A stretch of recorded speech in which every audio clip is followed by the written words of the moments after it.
Welcome back to the new and improved Fakemon art series, where I, Substitube, draw an original pocket monster for my regional fake decks. Today, that chosen Fakemon is Neonet, the Neo-Ferret Pokemon. It is a psychic something type. Fire? Let's go with fire. Neonet is a design I'm reviving from almost 20 years ago, doodled in wide-ruled notebook pages meant for homework. This was made at the height of my Neo Destiny collecting craze, with Ruby and Sapphire screenshots slowly leaking out to the west. Compare my latest sketch to the older one. I guess not too much has changed, huh? The sketch was done beforehand on paper, which I scanned in later. To outline this piece of Substitube history, the program of choice is GIMP, a free Photoshop alternative.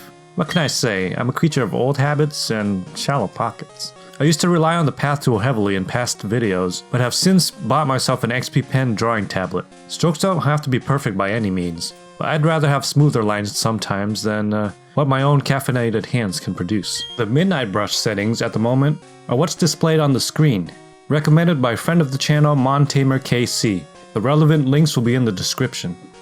Let's see how it turns out. You'll probably notice as I go along that Neonet resembles the cut weasel Pokemon, which may have been repurposed into Furret or Sneasel.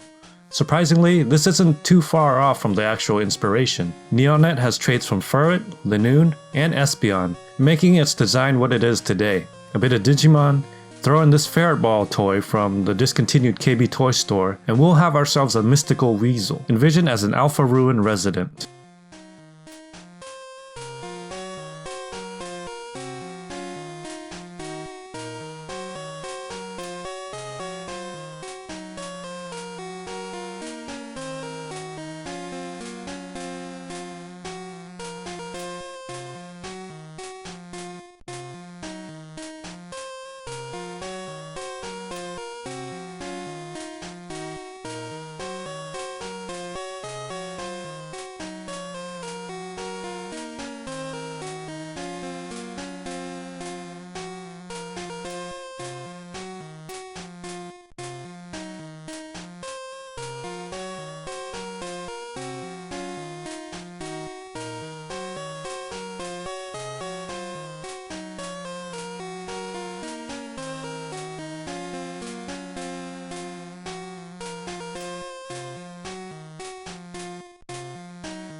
With the outline done, I think it's time to start splashing color onto the page.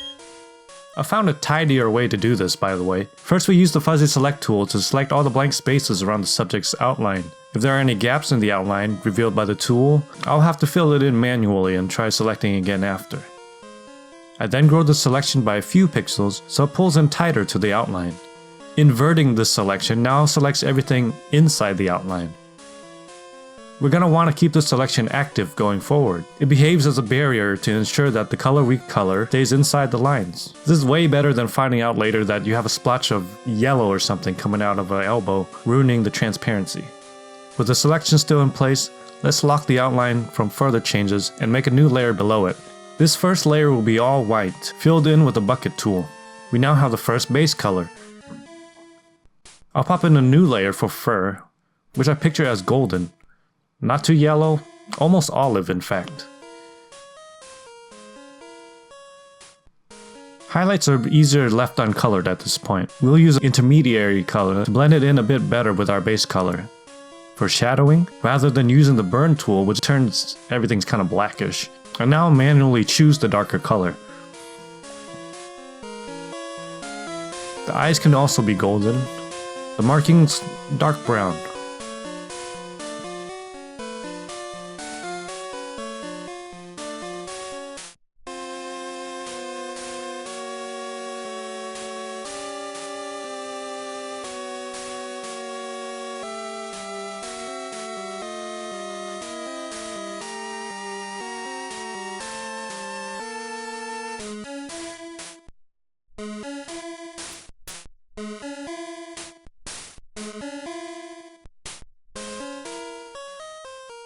Accent color is a bit of a pale pastel pink.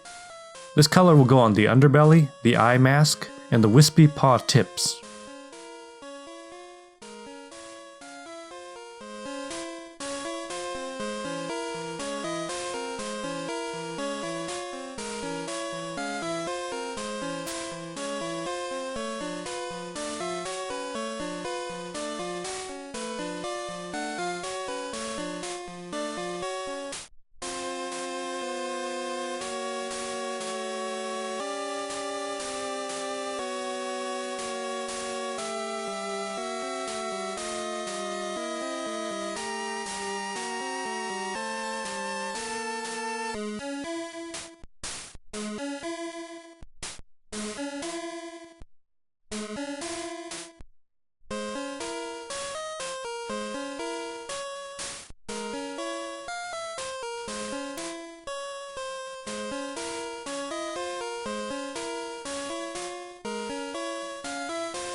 For final adjustments, I create a merged copy of all the colors minus white and the outline.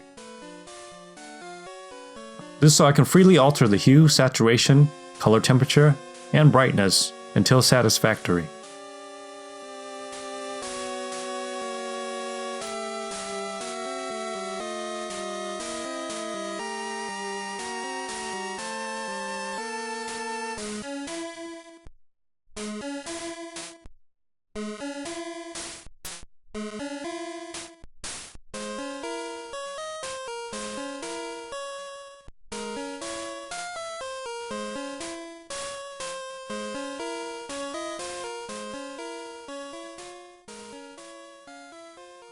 Lore is something I always patch in later, once the design is finalized and Neonet's overall feel settles in.